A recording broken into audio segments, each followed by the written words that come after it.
Hello, I'm Dr. Kraus, and I hate cancer.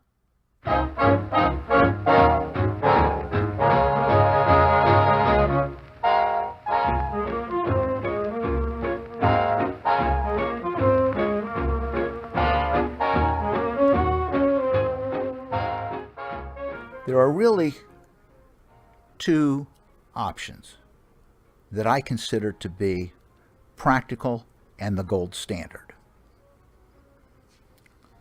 One is radiation.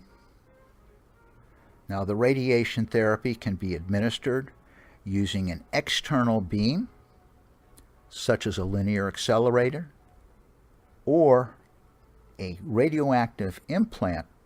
Now, sometimes there's a combination of both, the external radiation and the radioactive implant.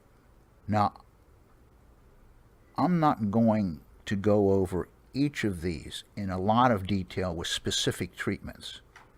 There are many options, and they are best served by going over them with your urologist and your radiation oncologist, and at times, the medical oncologist. To make an informed decision, I suggest that consults with radiation oncology and urologic oncology should be done. Also, as I have mentioned, there are times where one has to see a medical oncologist as well. But the choice of radiation or surgery depends upon informed patient decisions. This includes knowledge about the potential advantages and disadvantages associated with all approaches to the prostate cancer. So let's go over first prostatectomy or surgical intervention. The goal of this is to remove the prostate gland, the entire gland, and lymph nodes as required. The surgical techniques are as follows. First of all, an open prostatectomy can be done. This is an operation, that's why it's called open. This removes the prostate gland and some tissue around the gland. The incision, the surgical incision, is either made in the lower abdomen or in an area called the perineum. That's the tissue between the anus and the scrotum. So there's two different approaches.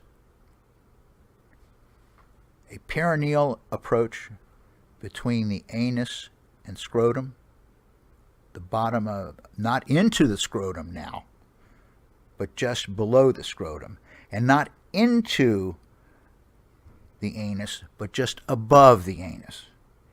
And the other surgical option is an abdominal approach. When the incision is made in the lower abdomen, this is called a retropubic approach. Lymph nodes can be removed and tested for cancer as well. When the incision is made in the perineum, this is called a perineal approach.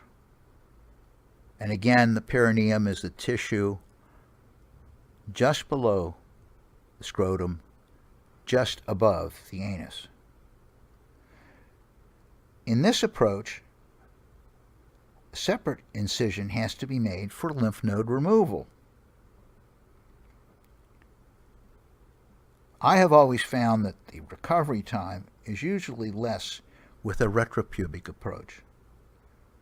But that does not mean that one shouldn't have or shouldn't consider a perineal approach.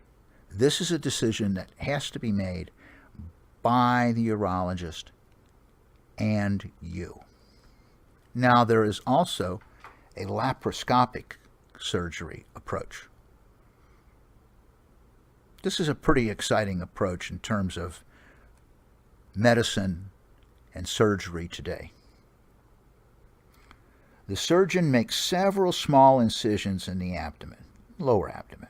Fiber optic instrument is an instrument with multiple threads that can take up the light from the light source of the laparoscope so that it can illuminate the area of interest for the surgery.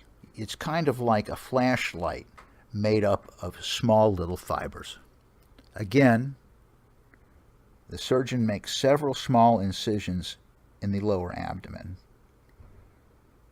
A fiber optic view of this area is done with the laparoscope. Then the prostate is removed through this laparoscopic approach. The recovery time is quicker, and the surgery is an adequate surgery. By that I mean the prostate can be removed in its entirety.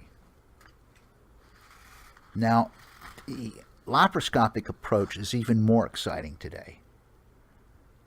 There's a robotic-assisted laparoscopic approach. This is done through a small incision, again in the lower abdomen or in the abdomen. It is done by robotic arms that translate the surgeon's hand motions. These motions are finer and precise, much finer and precise than a surgeon can do with their hand. Again, the main goal of all of these surgeries is to remove the cancer. Well, what makes the robotic arm approach interesting? I believe that you get a far better nerve-sparing approach